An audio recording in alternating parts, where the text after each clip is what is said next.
प्राचीन समय की बात है। मध्य प्रदेश की चंबल घाटी के बीहड़ में एक वटवृक्ष पर कबूतर और कबूतरी का जोड़ा रहता था।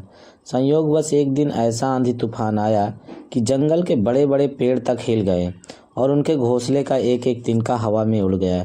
वे पक्षी बेघर हो गए, लेकिन अच्छी बात यह हुई कि उनको किसी प्रकार की शारीरिक हानि नहीं हुई। और जैसे ही मौसम साफ हुआ, वे दोनों पुनः अपना घोंसला बनाने के बारे में विचार मंथन करने लगे। कबूतर बोला, यहाँ से कुछ ही दूर मैंने एक खंडहर देखा है। अब हम अपना घोंसला वहीं बनाएंगे, क्योंकि उसके पास से नदी बहती है, अतः वहाँ खाने पीने को भी कमी नहीं आएगी।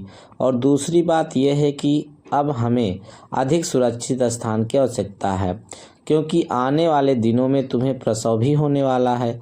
यह सुनकर कबूतरी बोली, वो सब तो ठीक है, लेकिन मुझे ये बताओ कि उस नए स्थान पर क्या तुम्हारा कोई मित्र भी है कि नहीं, क्योंकि बड़े बुजुर्गों ने स्पष्ट कहा है कि जहाँ अपना कोई मित्र या संबंधी न रहता हो, वहाँ एक पल भी नहीं रहना चाहिए, भले ही चाहे वहाँ सोने चांदी और धन की वर्षा ही क्यों न होती हो।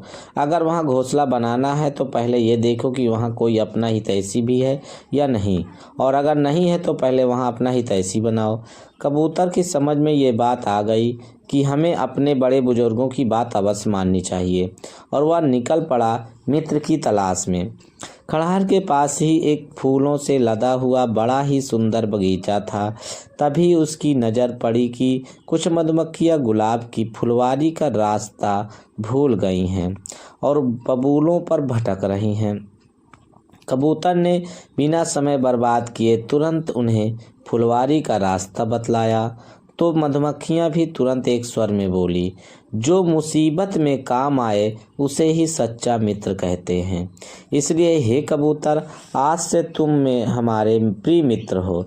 यदि भविष्य में कहीं भी कभी भी आपको हमारी आवश्यकता पड़े तो हमें अवश्य याद करना, हम तुरंत दौड़ी चली आएंगी। यह सुनकर कबूतर अत्यंत प्रसन्न हुआ और आगे चल दिया। अभी कुछ ही दूर गया था कि उसने देखा एक बंदरिया अपने बच्चे को सुलाने का प्रयत्न कर रही थी, पर बच्चा था कि सो ही नहीं रहा था। कबूतर तुरंत पहुंच गया बंदरिया के पास और अपनी गुटर गूं की लोरी सुनाने लगा तथा अपने पंखों से हवा भी झलने लगा। बस फिर क्या था, बालक तो पलक झपकते झपकते तुरंत सो गया। ये देखकर प्रसन्नचित हुए बंदरिया बोली, जो उलझे काम सुधारे वही सच्चा मित्र होता है। अतः हे कबूतर, आज से तुम मेरे मित्र हुए। यदि कभी मेरी आवश्यकता पड़े तो मुझे याद करना। यह सुनकर कबूतर प्रफुल्लित हो गया और मस्त हवा में उड़ता हुआ कबूतरी के पास लौट आया। सारी बात उसने कबूतरी को सुना दी कि अब चिंता की कोई बात नहीं है। मैंने खंडहर के पास ही 2 मित्र बना लिए हैं। और फिर उन दोनों ने मिलकर खुशी खुशी वहाँ अपना घोंसला बनाया, उसमें रहने लगे। कुछ समय उपरांत कबूतरी का प्रसव काल आ गया। उसने बहुत ही सुंदर 2 अंडे दिए। कुछ समय पश्चात उन अंडों में से चूजे भी निकल आए और वे सब बड़े मज़े से सुखपूर्वक वहां अपना समय व्यतीत करने लगे।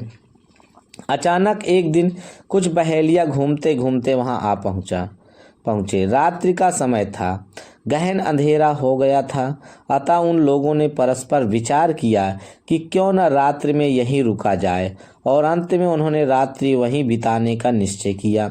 अंधेरा दूर करने के लिए संयोगवश उन्होंने जमीन पर उसी जगह आग सुलगा दी जहां कबूतर का घोंसला था। आग सुलगने के कारण अत्यंत कड़वा धुआं घोंसले में पहुंचा तो कबूतर के बच्चे तिलमिला उठे और लगे शोर मचाने।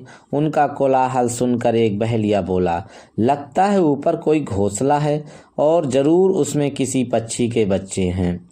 तुरंत दूसरा बोला, देख क्या रहे हो, चढ़ो ऊपर और सब बच्चों को उतार लाओ नीचे। तीसरा बोला, बहुत अच्छा, मुझे जोरों की भूख भी लगी है, हम उनको आग में भूनकर खाएंगे। चौथा बोला, अच्छा हो कि बच्चे बड़े बड़े हों ताकि हम सबकी भूख शांत हो। ऊपर बैठी कबूतरी यह सारा वार्तालाप सुन रही थी। उसने तुरंत कबूतर को सचेत करते हुए कहा, सुनते हो, ये लोग हमारे बच्चों को पकड़कर खाना चाहते हैं। जब तक ये दुष्ट लोग ऊपर चढ़कर बच्चों को पकड़ें, उससे सबसे पहले हमें अपने जान से प्यारे बच्चों को इनसे बचाने का उपाय कर लेना चाहिए। जरा भी देर हुई तो एक भी बच्चा नहीं बचेगा। अपनी आंखों के सामने ही अपने बच्चों को आग में भूनता देखकर मैं पल भर जीवित नहीं रह पाऊंगी। अतः तुम एक काम करो कि पल भर बिना गंवाए अपने मित्रों को बुला लाओ। ऐसे आड़े वक्त ही मित्र काम आते हैं। यह सुनकर कबूतर बोला, ठीक कहा तुमने, लेकिन तुम एक काम करो, इन केन प्रकार किसी भी प्रकार से तुम कुछ पल तक इन्हें अपनी बातों में उलझा रखो। मैं बस यूं गया और यूं आया। कबूतरी ने अपने बुद्धि का इस्तेमाल करते हुए उन दुष्टों को कुछ देर इधर उधर की बातों में उलझा लिया, जिससे उन्हें कुछ समय मिल गया। इतनी देर में कबूतर अपने दोनों सुहृदय मित्रों के पास पहुंच गया और बंदरिया व मधुमक्खियों को बुला लाया तथा रास्ते में सारी बातें उन्हें बता दी। इधर एक बहेलिया ऊपर चढ़ चुका था और घोंसले में अपना हाथ डालने ही वाला था कि मधुमक्खियां बिजली जैसी फुर्ती दिखाते हुए झपट पड़ी बहेलिए पर और उसके आँख, नाक, कान तथा शरीर का जो भी अंग उन्हें मिला उस पर अपने तीक्ष्ण डंक का प्रहार कर दिया। अगर वे क्षण भर भी देर कर देती तो शायद ही बच्चों की जान बच पाती। डंक लगते ही बहेलिया तिलमिलाकर धड़ाम से नीचे आ गिरा। जैसे ही दूसरे बहेलिया अपने साथी को उठाने के लिए दौड़े, इतने में बंदरिया ने उन दुष्टों की पोटली उठाई और भाग गई नदी की ओर। देखते ही देखते उसने पोटली को नदी में फेंक दिया। गठरी में उन दुष्टों की जीवन भर की कमाई थी।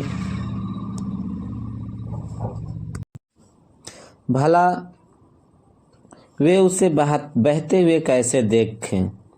गठरी पकड़ने के लिए देखते ही देखते वे कूद गए नदी में। संयोगवश गठरी और वे सब कहाँ गए बहेलिया, ये कोई अता पता उनका न चला। बहाव बहुत अधिक था, न जाने कहाँ गए गठरी और कहाँ गए बहेलिया। लेकिन मित्रों, ये परम सत्य है कि मित्रों तथा कबूतरी के बुद्धि कौशल के कारण उनके बच्चों के प्राण बचे और वे बहेलिया फिर कहीं भी वहां लौटकर नहीं आ सके। इस कहानी से वैसे तो हमें कई शिक्षाएं मिलती है, लेकिन समझता हूँ इसमें दो शिक्षाएं प्रमुख हैं। पहला, हम सबको मित्र बहुत सोच समझकर बनाना चाहिए, क्योंकि जीवन में मित्र ही एक ऐसा